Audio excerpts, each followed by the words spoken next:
A once great proud nation reduced to this. It's crazy, I tell you. It's crazy. I'm pretty sure you've already heard. Everybody right now, everyone and their grandma talking about it. The UK censoring its citizens. I wasn't even gonna make a video about this because it's not really my forte. It's not really my field. But well, I'm being affected, aren't I? I am in the UK after all. Granted, I do travel quite a bit. UK used to be great. It used to be amazing. I came here a long time ago, 1999, I believe. Things were great, and then I would say around close to 2008, 2009, things just started going downhill, and now here we are. So disappointing. This new online safety act, it's all a load of bull. Come on, guys, open your eyes. It's all a load of bull crap. Why do I say that? Well, I'm not gonna tell you every details right now. You have internet. Do some research. In fact, going on a tangent, I realized that this generation, oh my god, this generation make me so upset. The internet is literally your oyster. You have such open library. Fair enough, there are a lot of misinformation, disinformation, but you could still swim through that and find legitimate news, legitimate information that you can actually rely on from reliable sources. And I'm not talking about just the legacy media and whatnot. Don't consume legacy media. I would say do not consume them. Cut it off altogether. Now, sorry about going on a tangent. Getting back to the UK. Yeah, it has been getting pretty bad. The economy has been pretty stagnant, and after COVID, the big C is gone down. Just the job market is not that. The job market is alright if you're in the sector of hospitality, but if you're in another sector, like let's say marketing, let's say IT, I'm telling you, I have a couple of friends that are still looking, graduated but still looking. It's bad, bro. You got your diploma, but you got your whatever they call it when you graduate from university, and you can't find a job in your field. Bro, that is nasty. That's some nasty business right there. But yeah, I'm no better. I'm no better. I finished uni. Well, technically I didn't finish. I dropped out, but still, I learned quite a bit before dropping out. But still can't get work in my field, which is fine. I don't particularly want to do it anyway. It's so disappointing. And you know what makes it worse? I genuinely thought that things were gonna change. I genuinely thought that when we were gonna get this new government, because let's face it, the Tories have been ruling for God knows 15 years, 20 years, I don't know. I don't know. Now we finally got the Labour. Things were gonna go great. Yeah, I didn't realize that the UK was gonna turn into a dictatorship. It's crazy.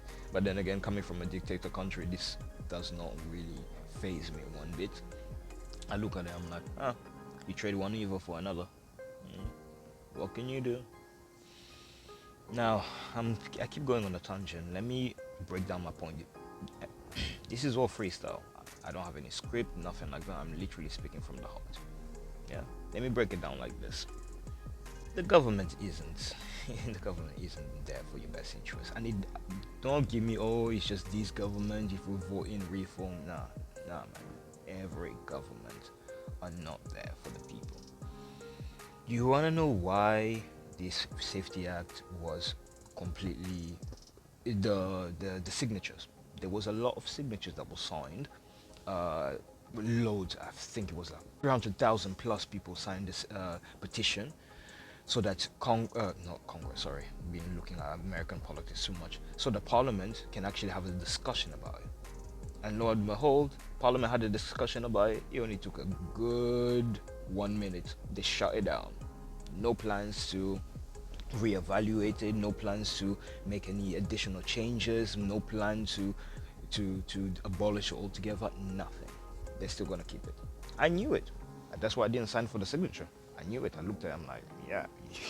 You think the government is going to change their mind about this? They're fuming. They're getting off of this. This is every government's wet dream. Absolute control. That's every government's wet dream. You really think that they're gonna give that up? No way, bro. No way. Human nature teaches us otherwise. They're not gonna give up on that. In fact, they're gonna push it a bit more. It's first gonna start into this, and then it's going to spill onto, you know, your Visa, Mastercard, and other stuff like that. But currently, this new Online and Safety Act is not, yeah, it's not gonna be protecting anyone, as they say. It's not gonna be protecting anyone. It's only so that even this video, I'm pretty sure this video is gonna be monitored, and because I don't speak about this kind of thing, I'm pretty sure that yeah, they either might censor this video, they might come down on me, but I needed to get it out of my chest. Reason being, because I'm frustrated. Now, I'm not even frustrated about, I'm not even frustrated about the UK, the economy is going down, the job market is disgusting, this and that. No, I'm not even upset about that. I love the UK. I love the UK, but the UK has been not so kind to me. The UK is actively punishing people that I'm trying to say it without actually giving too much of my life away. But basically, let's not say, okay, I got married in a different country. Right? I got married in a different country, and it was all well and good. I'm established over here, my family's here, yada yada. So wanted to bring my wife here. The UK actively prevents that, actively, and that's the official way of doing it. That's through the official way of doing it, through the legal processing, the application, this and that. Rejected 3 times. After a couple of years, tried the fourth, rejected. All different reasons. Either not making enough money, even though I am. The person doesn't know how to speak English, they need to prove their English. They could still be integrated. Proof of relationship, because they live abroad. It's, just think about it, makes me angry. Anyway, I'm not going to go too far about that. What I'm saying is the UK has been actively punishing me. Hence why I'm going back and forth every week. And I'm pretty sure you guys see that I don't post as much as I do. I'm actively going back and forth to see my wife and back, and we have children. Back and forth, back and forth. I would rather just, establish my family here, because this is where I'm living, this is where I work, this is where my friends are, this is where my family are. But yeah, the UK government's not having any of it.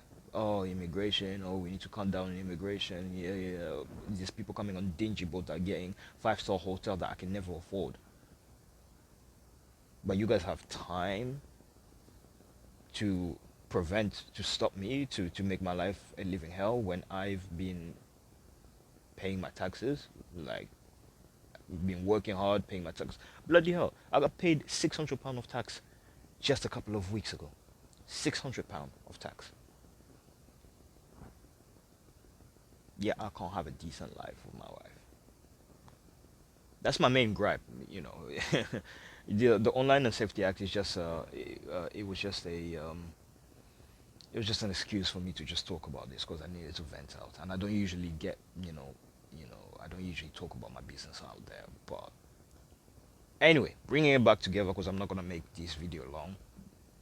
Things are not gonna get better. I know you're probably thinking, oh, okay, he's gonna say all these negative things and he's gonna tie it all together. No, my friends, things are not gonna get better. Things are gonna get worse. I know things are not gonna get worse and then get better. Things are just gonna get worse. I recommend you guys play games like Cyberpunk. If you're here, of course, if you're here, you're a gamer. Play games like Cyberpunk, post-apocalyptic games. Play those kind of things and see every single one of them. I know it's a work of fiction, but just remove the fiction out of it. Just see how it can apply to our world, to our current reality. Because let's face it, human nature is, it might be a complex thing, but it's also something easy to understand. Look, civilization have come up, have fallen, have come up, have fallen. Whether it's the Roman, the Ottoman, this and that, the is it the Russian? Through the czars, yada yada. Civilizations, they come up, they go down, they come up and go down. Germany and all that. Human are not consistent in terms. Well, they are consistent at screwing each other over. Humans are very consistent at that. I'll give you that. I'll give them that. Really consistent. We are disorganized, and when we are organized, there will be that one bad apple that will either be driven by ambitions, or be driven by hatred, or be driven by something, and then screw the rest of us over. A recurring pattern that keeps on happening again and again and again, no matter even if a civilization gets prosperous, you know, there will always be that one bad apple. Whether it's a king that is good and take care of his people, but then has a son, and then that son grow up and then turns out to be a complete douchebag, and then completely destroyed everything his father has worked, and make his subject a living hell. I'm just giving hypothesis, but I've seen, if you look through history, you will see that has been consistent throughout all civilization. Hence why, not gonna lie though, yeah, I don't see much. I don't have much stocks in humanity. Yeah, I know. I'm human as well. That's why I can say this. It's the same with the whole. Hey, I'm black. I can say this. It's exactly the same thing. Hey, I'm human. I can say this. Humans are trashy. Humans are trashy, and it's a shame. Well, catch you guys on the next video. Bye.